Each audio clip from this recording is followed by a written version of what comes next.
Hello, I'm Seth, And I'm Intanyari, and this is Lessons on. the fence.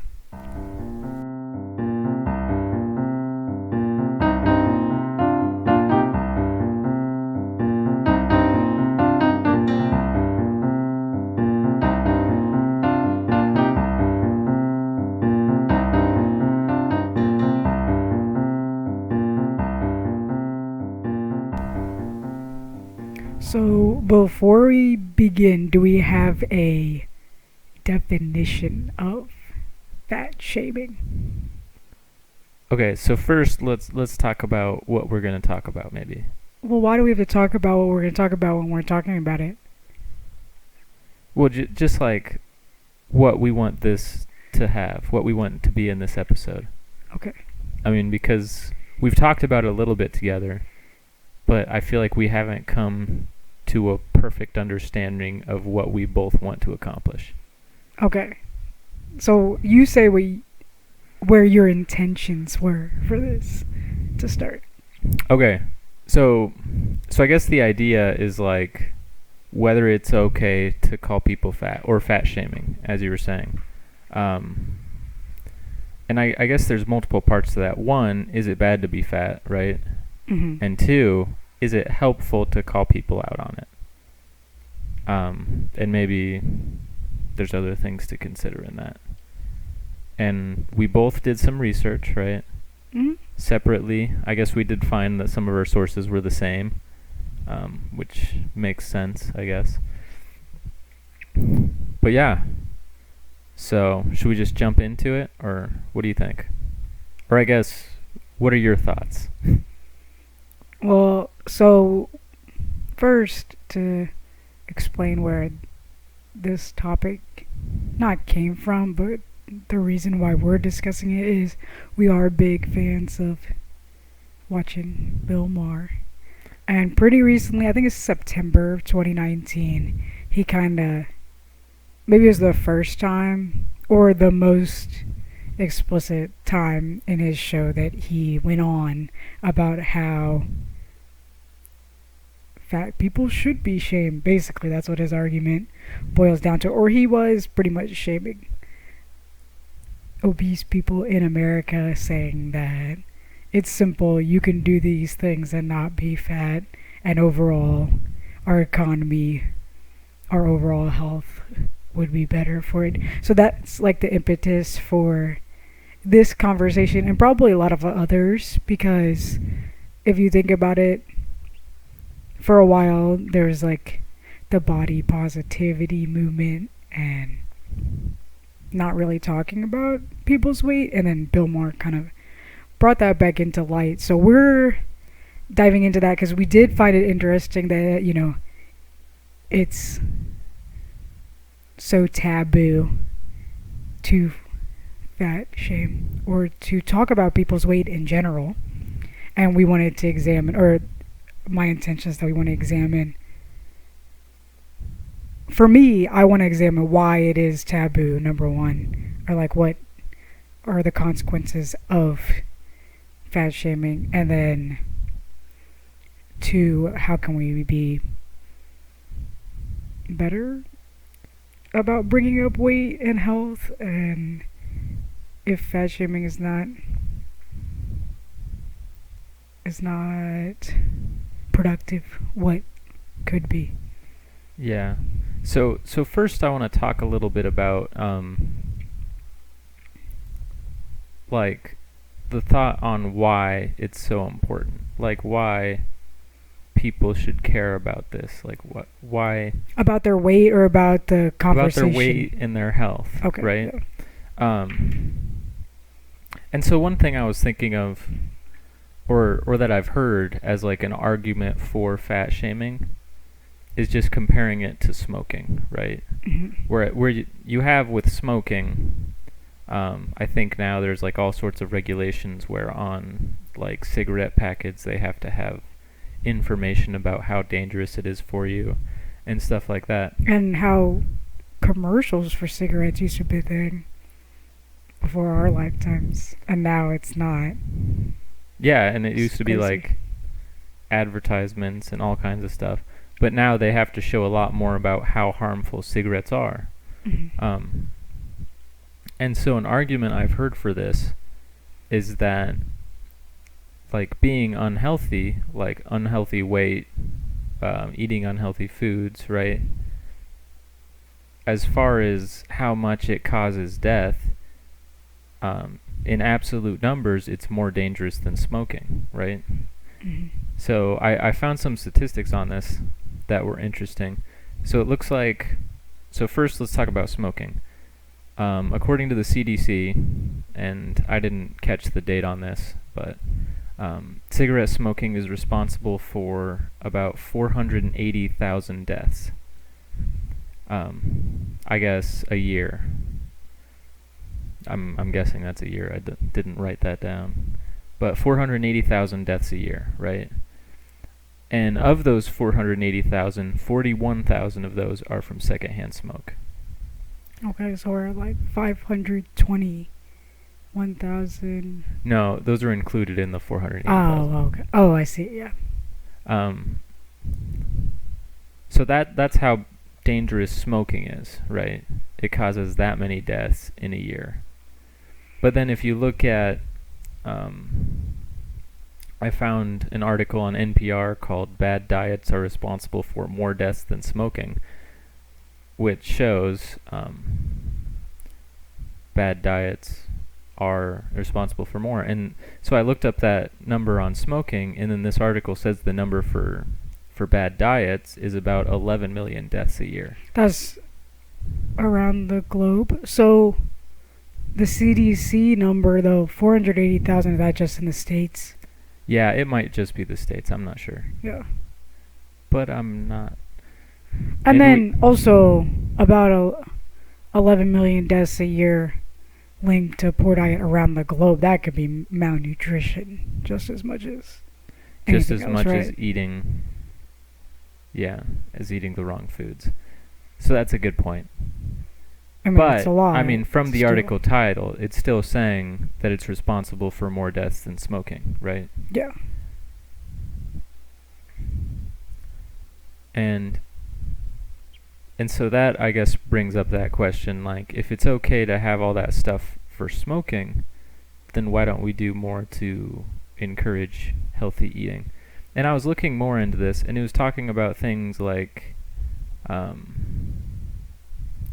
as a planet, we don't eat enough healthy foods, including whole grains, nuts, seeds, fruits, and vegetables, and at the same time we consume too many sugary drinks, too much salt, and too much processed meat. So that sounds like it's not really talking about the I know, the possibility of starvation or. yeah, like starvation or not getting enough. I mean, it might have to do with not getting enough nutrients, but not getting enough nutrients because you're eating unhealthy foods Mhm. that don't have the nutrients.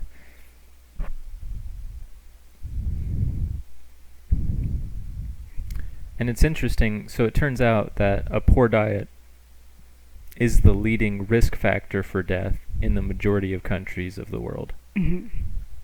And then also looking at that, the United States is ranked 43rd on the list of countries ranked by healthy diet. Wow. Meaning there are 42 countries in the world Ahead of that us. have a better diet than the United States. Which is interesting when you consider how the U.S. often considers itself like one of the top countries in many ways, but Yeah. diet is definitely not one where they're very Right. high. That's true. And so looking through this more, I found the CDC talking about obesity. And so I think this was like a recent change. I don't know how recent, but that the CDC started to consider obesity like a sickness, Right. whereas before it wasn't. And with that, I found that obesity corresponds with an increased risk of several causes of death. And those included, well, the first thing on the list is all causes of death. I saw that too. I wasn't sure. So I guess What if does that you're mean? obese, you're more likely to die from anything. Oh. Wow. And then in addition to that, you're more at risk for high blood pressure, high LDL cholesterol, low HDL cholesterol, which I guess is the good That's cholesterol. the good one.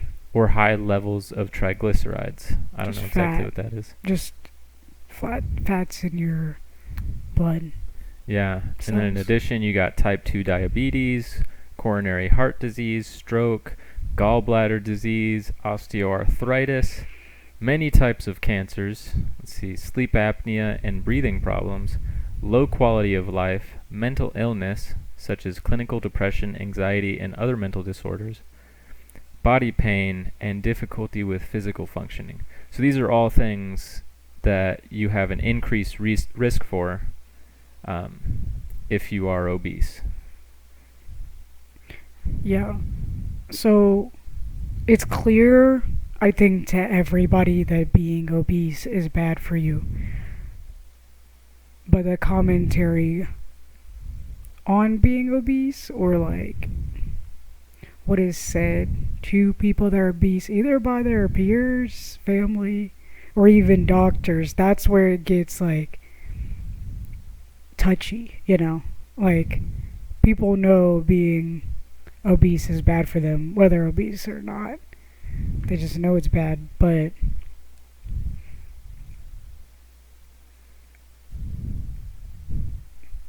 what about trying to turn people around through what we say? How do we address that? Yeah, it's interesting. So clearly it's bad, right? To be obese. I mean, I guess being overweight might also have an increased risk because obesity is just more extreme version of being overweight. Um, and so going with this, I was wondering like how much of it is actually being obese and how much of it is like poor diet and poor nutrition. Um, so I looked into that, like if it's possible to be fat and fit, and I didn't really find anything very meaningful on that. Like, I found something on WebMD that talked about if you have a waist size that is less than 35 inches for women or 40 inches for men, and if you don't have high blood pressure, high blood sugar, or high cholesterol, you can be considered to be fit even if you are overweight or Yeah, obese. I saw it might have been on WebMD or maybe Healthline, where they were talking about that, both the weight circumference and how like your actual body shape can be a determining factor for how healthy you are. So like if you're apple shaped, or like your stomach is larger, wider than your hips or shoulders, like that's an indicator of a lot of like visceral fat around the organs in your abdomen, and it could be an indicator of poor health. But that's where we're like, okay, how much about being overweight or being obese comes from diet and exercise alone, and then how much comes from external factors. And that's where I was also looking at the CDC website and found that genetic, this is what it says on the CDC website. Genetic changes in human populations occur too slowly to be responsible for the obesity epidemic. Therefore, like, or what I conclude from that is we can't blame genetics alone on the reason for obesity and the reason for increased obesity in our population over the past, couple of decades. But they also say that your genes do play a slight role when combined with however much or little you're exercising, whatever foods you're eating. So, uh, yeah, genes play a role, but then they also talk about how behavior, community environment, like culture, all plays into being overweight. So when Bill Maher dismisses obesity, or people are obese, because he believes that it's just diet and exercise or lack thereof, it seems like the CDC and other doctors dismiss that, or dismiss the idea that those two factors are the only thing contributing to the obesity epidemic, and therefore people shouldn't be shamed. So you're saying the CDC doesn't think there's much of a genetic component to They it? don't think there's that much of a genetic component, and it's more so individual behavior and then the environment that you live in. So that almost sounds like more of an argument in favor of fat shaming. How so? Well, just in that if it's not like Oh, a I get genetic you. component, then people are actually responsible based on their actions, right? Yeah, I mean, you but wouldn't want to shame people if it's just no fault of their own. But, I mean, if it's not genetic, then maybe it is some fault of theirs. Maybe not completely, oh, though, I because there are other right. things involved. I think there definitely is fault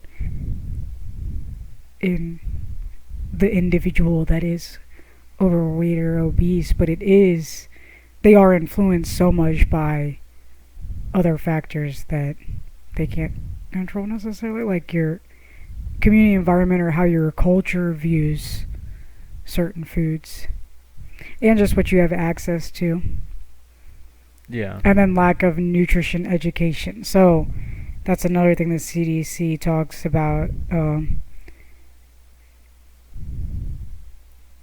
17% of children aged 2 to 19 are obese, and then only 50% of all schools K through 8th, like at the most in K through 12, 50% of schools have requirements for nutrition education. So the lack of nutrition education has contributed to the 17% of all American children being obese, or at least this is what the CDC attributes. Yeah. So I guess you can't really blame people if it's something they don't know about, right? And I guess there's an argument against fat shaming. Like, you shame someone for being fat, it doesn't really help if they don't know how to fix it. Right.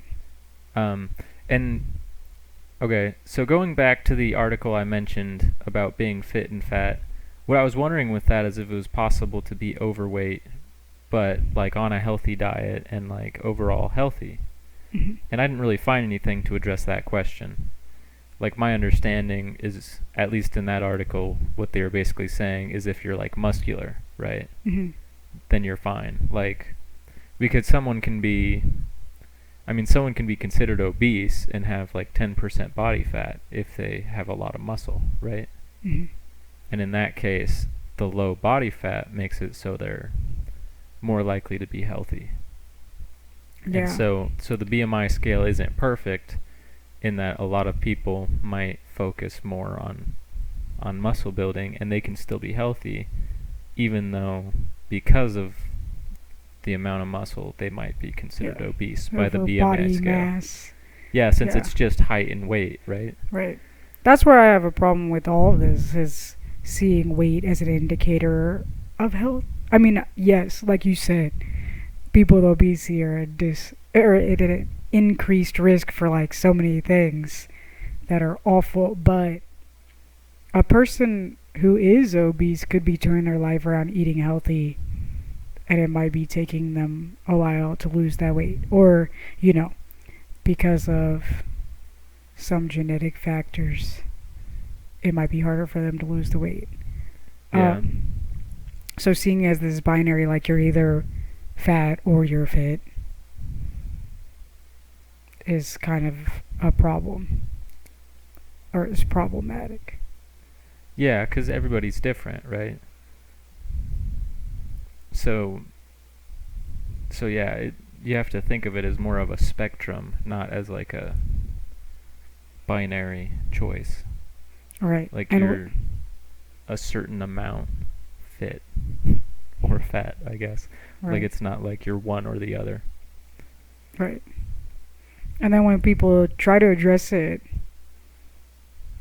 Well, I don't know. Nowadays, I'm not sure people like up front will tell someone else. Well, actually, no. That probably does happen a lot. Like in schools, people probably get bullied for their weight, either for being fat or being super skinny.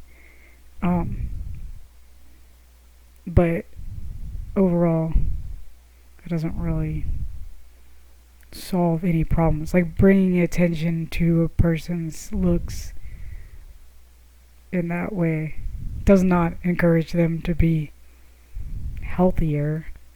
And that's why I think we shouldn't bring attention to what people look like as much as how people behave and what they fuel their bodies with, or how we can bring exercise and good nutrition to more people.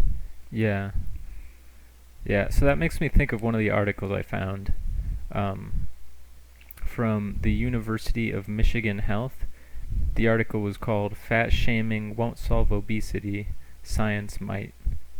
And in this article, they talked about how, yeah, so fat shaming isn't helpful, I guess is the main point they were making. One thing they said is that there are a lot of factors that someone can't control um, that may contribute to obesity. And those factors include poverty, healthcare access, education, genetics, hormones, chronic illness, and all of those things like might be things outside of someone's control that could make them be less healthy in some way. And then the article also talked about how body shaming has been proven to cause depression and increase the risk of suicide. I don't know if I took notes on this, but I think I also saw in this article a lot of times, or maybe I heard this outside of that, like people who are fat shamed often tend to gain weight. Yeah. So as far as, it seems clear that maybe being overweight or being fat is not good for your health, but at the same time, it isn't helpful to call people out on it. No. Like, and that kind of goes for everything. Like, if you try to change someone's ways, like an outside person being negative about how you're behaving, like if you just receive that negativity, that criticism, like you're not going to feel inclined to change. It'd be different if a person was like, here, let's explore these other options that'll be better for us, than try to put someone down for what they've already done to make themselves obese or not.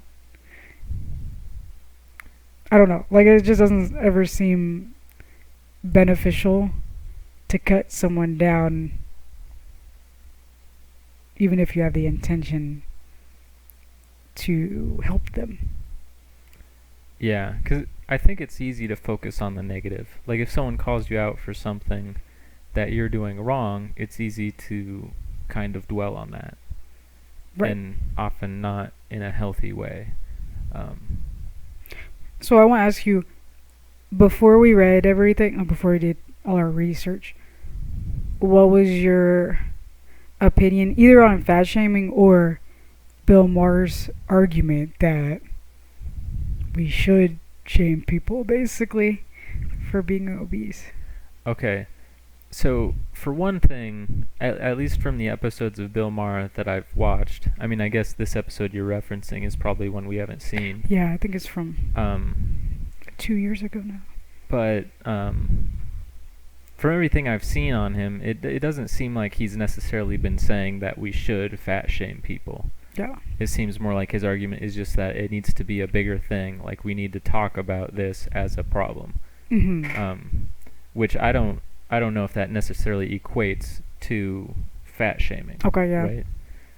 But as far as what he said, I mean, definitely before doing this research, I agreed, right? And I feel like that's something my brother always used to say, like talk about how we should be able to fat shame. And it's interesting because I feel like the reverse happens. Like as well, you know? Like, people often make fun of others for eating healthy, like for eating salad or fruits and vegetables. Like, people will call other people out and kind of make fun of them. So it's interesting that there is shaming in both directions. Hmm. Like, even shaming for people making healthy decisions. But but yeah, I think my initial thought was probably that fat shaming should be okay because of how harmful it is to your health to be fat. But I'm definitely changing my mind on that from the research. Like, I'm now I lean towards thinking, yes, being overweight is unhealthy, but calling attention to it by fat shaming isn't a way to solve that. Yeah, In fact, it can have the opposite effect and make often people does. less comfortable and upset and possibly gain even more weight and become more unhealthy. One of those negative feedback loops. Yeah. I don't know what my stance was on. Well, I know that I was always against fat shaming. Like, I would never call someone fat because I have been called fat by my family, by peers, like growing up. So I never felt like fat shaming was the answer, but Bill Maher's argument that we do need to bring attention to how much of an issue it is, I agreed with him in that way. But here's the exact quote from him. He said on September 6th in 2019, he said, "In August, 53 Americans died from mass shootings. Terrible, right? Do you know how many died from obesity? 40,000. And then he said, fat shaming doesn't need to end, it needs to make a comeback. Some amount of shame is good. We shame people out of smoking and into wearing seatbelts. We shame them out of littering and most of them out of racism. Shame is the first step in reform." So, when he puts it that way, you're kind of like, It sounds reasonable, right? yeah, right. But when I think about how I had been shamed, definitely didn't change how I behaved for the better. Like, I mean, I told you when my dad said I was getting fat when I was like 9, which was true. Uh, I just got fatter until I was in high school, and the only reason why I turned around in high school was I had a goal to run a 5K, and I just started running and go to the gym every day, and I really enjoyed it. And that's what's kept me exercising from high school until now. But I did that for me, and it wasn't necessarily for weight reasons at that time. Hmm. So, talking about people's appearance in a negative way, I don't think will bring good physically or mentally, because I know it didn't for me. But I do agree with Bill Maher in that we got to be more attentive to the issue and not dismiss it just because it's touchy and just because talking about people's weight, I guess, can make them, can cause adverse effects. But instead of just talking about it, instead of about shaming people, like, just more needs to be put in to prevent obesity in the first place. Yeah. And the thing about fat shaming is it's like you're shaming someone for something that only harms them negatively, you know? Yeah, Like, in the it's not like case of smoking. smoking, there's secondhand smoke where it's like you smoke and it can kill someone else. Mhm. In the case of overeating, I feel like that's less likely. I mean, there Mhm. might be situations like maybe next to a restaurant that cooks a lot of greasy food, maybe bystanders who are nearby could be negatively harmed by that. I feel like I saw that in the How Not to Die book by Mm. Dr. Greger. I remember seeing that. But I feel like that's less than the damage caused by like secondhand smoking. So it's like there's a case for shaming it because it causes other people's deaths. And the same thing with seatbelts, right? Like that causes other people's death. Well, I guess you could make an argument that as far as why people should wear a seatbelt, it's to protect themselves, but it's also to protect others, right? Because like if you're not wearing a seatbelt and there's other people in your car, then you might get flung around and hurt other people. I think in that case too, it's also behavior. Like, if you're in a car and you put your seatbelt on, other people will be more inclined to do it too. Yeah. Which so maybe that's a helpful thing to think about with fat shaming. Like instead of shaming people for being fat, just try to have healthy habits yourself to help encourage others to do it, right? But anyway. Yeah, so, I mean, so much. You know how they talk about or what we both read on the CDC website about factors that contribute to obesity. Like they do talk about how communities or environmental factors play into that. If we could build community around healthy eating, exercising, if we could change our cultural norms to being that of healthier eating, more active people, that would change everything. If you just think about like what do we do when we're done with work, like we sit on the couch and watch TV. But if we cultivated a norm where, after you've worked or when you're done with stuff, your leisure activity is to get active and go outside or to make a healthy meal together or something like that.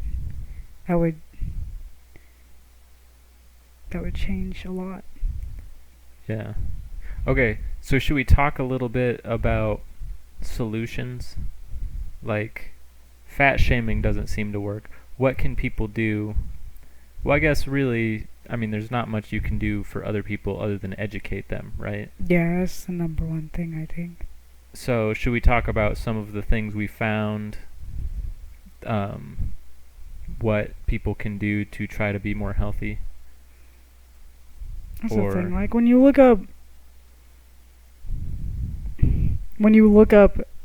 obesity and, preventing it, or at least from what I found from doctors, like, I was telling you that in one of the articles I read from the Center of Bariatric Surgery, it was like, this problem would be mitigated if more people had access to surgery.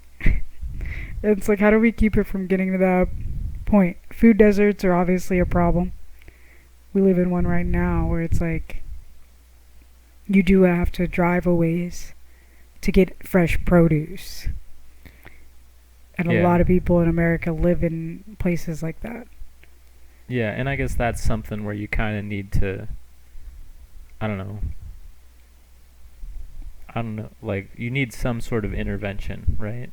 Some sort, like, maybe healthier fast food or government intervention to bring produce closer in all areas or something like that. It also doesn't help that unhealthy food, more than healthy food, is like associated with happiness. Like, commercials for foods that are not good for us, not even just commercials, just like everyday images you stumble upon, attribute foods that are bad for you with joy and like there's commercials of people drinking sugary beverages, right? Like all kinds of soda, which is definitely bad for you, but you have attractive people who look happy, sharing a drink that's probably bad for you. Right. And from what I read, where was it?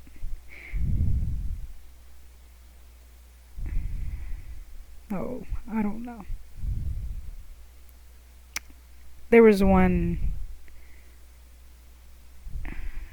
I don't know if the doctor was a psychologist or I think it was a psychologist. They were just saying that um, we already have innate emotional ties to eating that will never be broken. So, like, already attributing or like not enhancing, emphasizing joyful emotions with unhealthy food plays into that innate sense that we already have to connect eating with happiness. Yeah, so advertisement agencies taking advantage of people. Yeah, for the wrong things. Imagine if all commercials for food were for healthy foods and being happy and being healthy.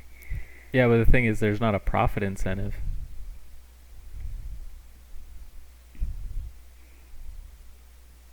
Like, I'm just saying, you don't profit from selling more produce as much as you profit from selling all kinds of other stuff. I mean, even the health foods industry, like, it seems like that's not really necessary. You just need to eat healthy, I mean, like whole foods, which actually are pretty cheap. mhm. Like, you don't need to get like the Protein powder and protein powder shakes, the nutritional bars, the uh, all kinds of stuff that you don't really need. Where like all you really need is just fruits and vegetables and nuts and beans and stuff like that. So I did find some things that were interesting to me, having to do with obesity. So one thing I found, people who don't get enough, I think specifically this was children who don't get, children and teenagers who don't consistently get enough sleep are at an increased reach for obesity, mhm. increased risk for obesity. Yeah. And that's one that was interesting. It's like, Well, you so need one that thing, energy. yeah, So. sleep more. There's one thing you can do to be healthier, right? Another one, obese individuals are often underhydrated. So another solution, drink more. And I remember I wrestled in high school, and I remember one of the other wrestlers when he was talking about how he cuts weight, or how he lost a lot of weight. I think he used to be heavy and he lost a lot of weight. He said what he would do is he just drink a bunch of water. Like, he felt hungry, drink more water to fill him up, and he would eat less, Mhm. which might actually work, considering, like, Well, yeah. definitely. I mean, I guess it did work for him.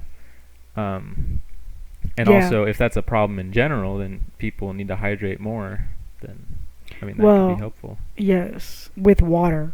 Um, With water, yeah. I yeah. don't know how much soda is helpful in that respect, especially not sugary. Going back drinks. to the sleeping more for children and teenagers, the kids that I teach, they do not sleep.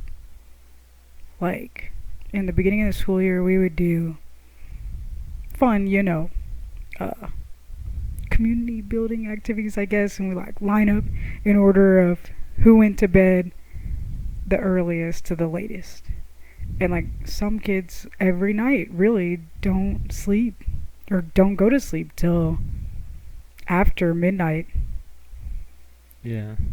Well, it's easy with all this stuff nowadays to distract you. It's You easy know? with that, and it's easy with maybe your environment does not give you the chance to sleep. I know a lot of kids, have younger siblings that they either take care of or just keep them up at night. Or, if you have a parent that works late into the night and you don't see them anytime, but Yeah. then stuff like that. And that's another one of those examples, like, yeah, just get more sleep, but no, your environment may keep you from being able to do that, Yeah. which in turn means your environment is contributing to your overall unhealthiness. Yeah. So it sounds like what you're saying is it's hopeless. I don't think it's hopeless. I think that what people have pointed out about how we really need to bring attention to diet and exercise, I think really creating the space and the right education about those things could benefit drastically. Could be super beneficial, and we would see super results for that if every place, every school, every community had focused programs for diet and exercise and really support people through that. But I also think that there are other factors that are other societal factors that are out of people's control, and that's why if we're going to shame anything, it should be shaming the lack of support for healthy behavior rather than individuals who, just because on the surface they look overweight. Yeah. I mean, I don't know if it's possible. Like, say if you were to only eat very healthy foods, like, could you still appear fat? I don't think so. So, Like, if you really ate just vegetables all day, you would have a calorie deficit. we'll say fruits and vegetables and nuts and, I mean, like, just whole foods that are plant-based, not processed. I think if you didn't exercise, maybe, but even still, because those foods have so much fiber, the net calories you're getting is nothing compared to the processed foods that we eat without exercising that don't take any energy to digest and turn into energy. So, so maybe the approach should just be to encourage people to eat a lot of those healthy foods. And it's interesting because Oh, with it's not those just that, healthy it's making foods, those healthy foods available first. that's true. I mean, for those where it is already available, encourage them to eat it.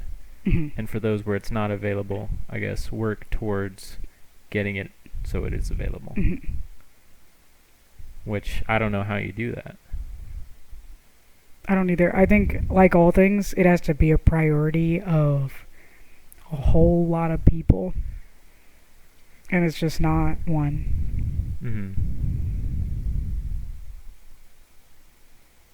Just do what it says in the Michael Jackson song. I don't think he wrote it, but he sings it. What is that one? You know, just the man in the mirror. Oh, yeah. Yeah, just look in the mirror and Yeah. start there. Yeah. Don't worry about other people being fat. Don't shame other people. Oh, definitely not. Just do it for yourself. Encourage your family to be healthy. Right. And set an And- example. Like, it's not even just about what you say, it's how you behave. Yeah, eat healthy yourself. Yeah. I know, like, growing up, my mom, I mean, she made us eat vegetables every day, but, like, she would just, like, put on a show. Like, whenever she'd eat, like, broccoli or eat vegetables in front of us, she'd make us, or she'd make herself seem so, like, happy and so joyful. Make it so she's Like, she'd really be, like, enjoying. dancing around, yeah, eating these vegetables, trying to, you know, get the idea in our heads that you will feel better if you eat healthy. And Yeah. she's right about that. I mean, as a kid, you don't think so, because eating sugar makes you happy as a kid. Yeah. But it's effective just to be a good example when it comes to behavior, because of how social we are. If you just set the example for yourself, or set the example yourself around people you care about, maybe make a big deal about how it's affecting you positively, and make a difference in people's lives. It's just more people need to be willing to do that. Yeah. And not like in the social media realm. Take a That's picture the of your thing, salad and post it on not Instagram. Like that. That's not a really, like, that's not a human to human connection. It's like there's still a wall there. So what are you saying? When you go out with friends to eat, order the healthy food Yeah, so that they see that you got the healthy food. maybe. I don't know. And smile when you're eating it. Make it seem like you're really enjoying that quinoa and Uh-huh. I don't know. right. Something like that. Okay, so we've come to the conclusion maybe fat shaming is not a good approach. Shaming bad, set an example good. Yeah, set an example is the good thing to do. And ideally, we'd want everyone to be in a situation where it could just be your own choices that affect how you look and how healthy you are. Unfortunately, because of the world we live in, there's outside factors at play. But yeah. the best we probably can do for free is set the example ourselves. And it also seems like we come to the conclusion exercise is important, but diet is also very important. Is importanter. Importanter, yeah. Like if you could only do one of the two, diet is the important one. But paired together, I think it's more beneficial, right? Yeah.